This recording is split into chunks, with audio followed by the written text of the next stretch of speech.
விடியற்கால ஊரே அமைதியா தூங்கிக்கிட்டு இருக்கு. காத்து கூட சத்தம் போடல.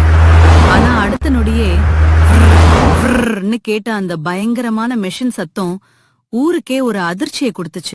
என்னப்பா விடியற் காலையில இப்படி ஒரு சத்தம்?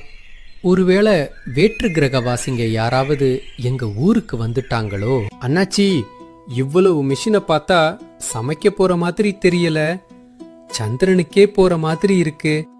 நல்லா கேட்டுக்கோங்க, நான் ஷெஃப் சிட்டி பாபு. இனிமே புகையில கண்ணு எறிகிற காலம் போச்சு, விறகு வெட்டுற காலமும் போச்சு.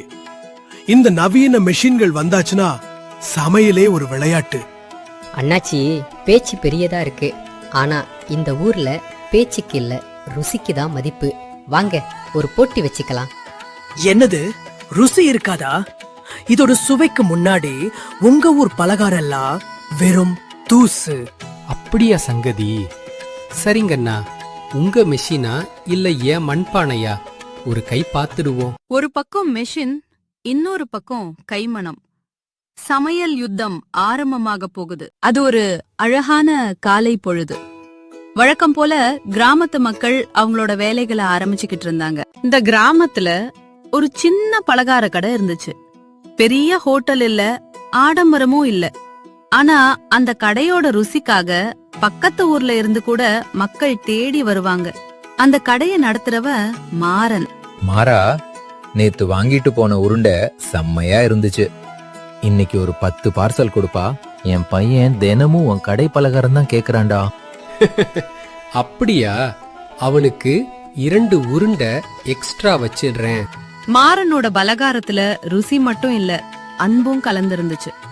அதுதான் இன்னைக்கு எல்லாத்தையும் மாற்ற போகுது. இவர்தான் உலக புகழ் ஷெஃப் சிட்டி பாபு.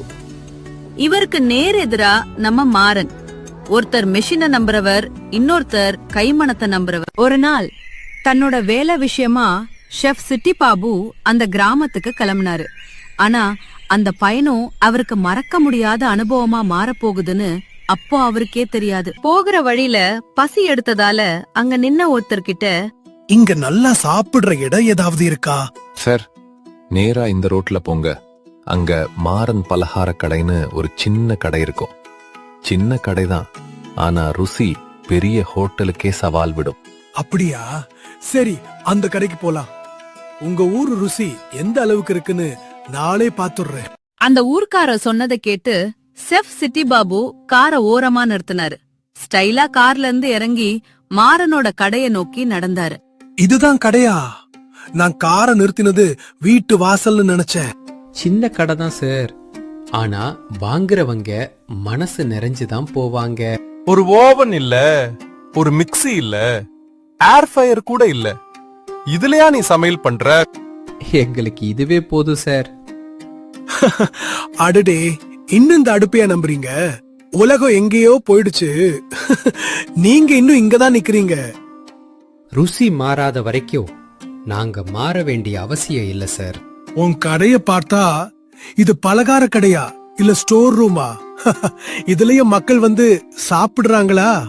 சார், கடைய பார்த்து இவ்வளவு கேவலமா பேசாதீங்க.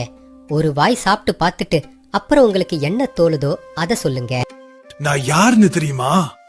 உலகம் முழுக்க சாப்பாடு செஞ்சவன். ஓ மாதிரி சின்ன கடைய பார்த்து பாராட்டணும்னு எதிர்பார்க்காத. சரி சார், பேச்சு போதும். வாங்க, உங்க மிஷின் சாப்பாடா இல்ல எங்க கைமண சாப்பாடான்னு இந்த ஊரே தீர்ப்பு சொல்லட்டும். என்னோட போட்டிக்கு நிக்கிறதுக்கே உனக்கு தைரியம் அதிகம். ஆனா நாளைக்கு இந்த ஊரே உனக்கும் எனக்கும் இருக்கிற வித்தியாசத்தை பார்க்க போகுது. ஷெஃப் சிட்டி பாபு போனதும் மாறன் நேரா ஊர் தலைவரை தேடி போனான். அங்க நடந்த பேச்சு மறுநாள் நடக்க போற சமையல் யுத்தத்துக்கு அடித்தளமா மாறுச்சு. நாளைக்கு இந்த ஊரே உன் பின்னாடி நிக்கும் மாறா. மாறன் வீட்டை நோக்கி நடந்தான். ஆனா அவனோட கால்கள் மட்டும் நடந்துச்சு.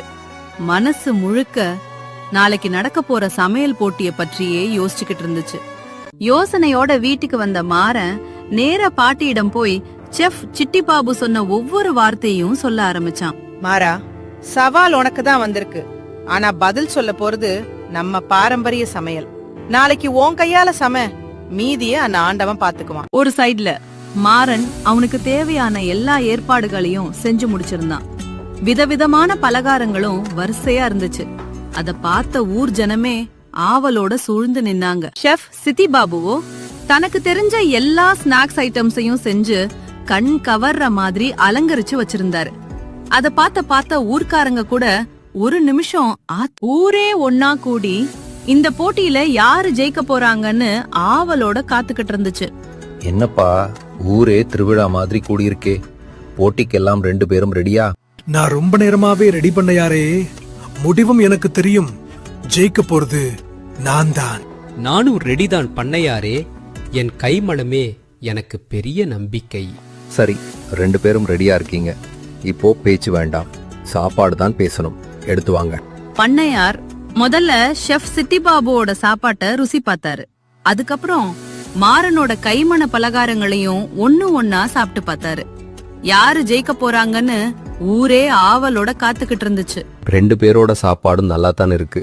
ஆனா ஒரு சாப்பாடு நாக்குல ருசிய மட்டும் இல்ல, மனசுலயும் நின்னுடுச்சு. என்னோட தீர்ப்பு, இந்த சமையல் போட்டியில வெற்றி பெற்றது நம்ம மாறன். இன்னைக்கு நான் தோத்தது உன்கிட்ட இல்ல மாறா, என் திமிரு கிட்ட. உண்மையான வெற்றியாளன் நீதான். மெஷின் வேலைய ஈஸியா செய்யலாம் சார். ஆனா கைமணத்தையும் அன்பையும் எந்த மெஷினாலும் உருவாக்க முடியாது. அன்னைக்கு ஒரு போட்டி முடிஞ்சுச்சு. ஆனா ஒரு புதிய நட்பு ஆரம்பமாச்சு. அந்த நாள்ல இருந்து ஷெஃப் சிட்டி பாபு மெஷினை மட்டும் இல்ல, கைமணத்தையும் மதிக்க கத்துக்கிட்டாரு. இந்த வீடியோ உங்களுக்கு பிடிச்சிருந்தா ஒரு லைக் பண்ணுங்க, சேனலை சப்ஸ்கிரைப் பண்ணுங்க, பெல் ஐகானையும் அழுத்துங்க. அடுத்த ஒரு சுவாரஸ்யமான கதையோட சீக்கிரம் சந்திக்கிறோம். நன்றி.